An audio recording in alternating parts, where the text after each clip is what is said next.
তো নমস্কার বন্ধুরা, আপনাদের সবাইকে আমার নতুন একটি ভিডিওতে স্বাগত জানাই। আশা করছি আপনারা সবাই খুব ভালো আছেন, আমিও খুব ভালো আছি। তো চলুন আজকের ভিডিওটা শুরু করা যাক। তো আজকে আমাদের এখানে ছিল রাসের মেলা। তো রাসের মেলায় আমরা সবাই ঘুরতে গেছিলাম।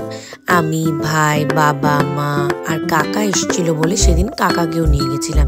জানেন, আমি প্রথমেই রাসের মেলাটায় গেছিলাম এই বছরেই, কারণ আমার বাড়ির সামনে এত মেলা হয়, এত কিছু হয়, আমার সত্যি কোথাও যেতে ইচ্ছা করে না, কারণ আমি এত ভিড় জিনিস জায়গা নিতে পারি না। তো চলুন, আমি মেলায় চলে এসেছি। চারিদিকটা অনেক নতুন নতুন দোকান খুলেছে। আমি আগের বার যখন এসেছিলাম তখন এত দোকানপাট ছিল না, কিন্তু এবার অনেক দোকানপাট হয়েছে। আপনারা হয়তো ভাবছেন যে আমি এতদিন কেন ব্লগ ছাড়ছি না, কেন কোনো ভিডিও ছাড়ছেন না। জানেন, শরীরটা অনেক দিন ধরেই না খুবই খারাপ, গলার একদমই আওয়াজ নেই, গলার ইনফেকশানে ভুগছি।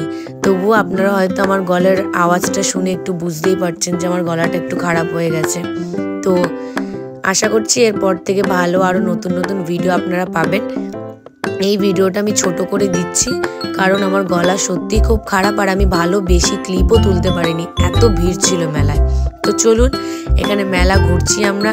মেলা ঘোরার পর আমরা এবার কিছু মেলায় এসছি, খাবার দাবার খাবো না, তাই মেলায় এসছি। আমি, কাকা, বাবা সবাই মিলে আমরা ডিসাইড করলাম ভেলপুরি খাবো।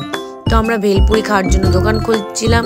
এখানে দেখলাম বাচ্চাদের খেলনা, তারপর নাগরদোলনা।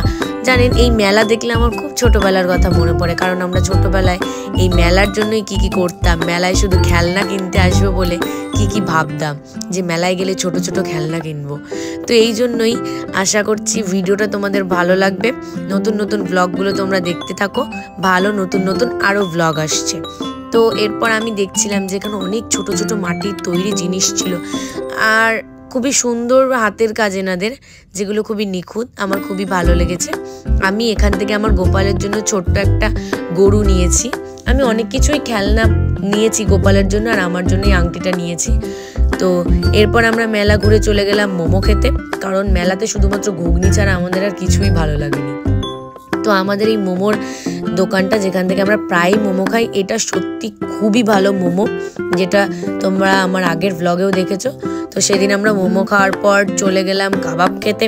কাবাবটা খুব টেস্টি ছিল, যেটা আমাদের চৌমাথার দোকানটা। তো বাবা প্রথমে নানা বলছিল, তারপরে আবার খেয়েও নিল। এরপর আমরা বাড়ির দিকে চলে এলাম। তো সবাই ভালো থাকবেন, সুস্থ থাকবেন, সাবধানে থাকবেন। দেখা হচ্ছে পরের একটি ব্লগে।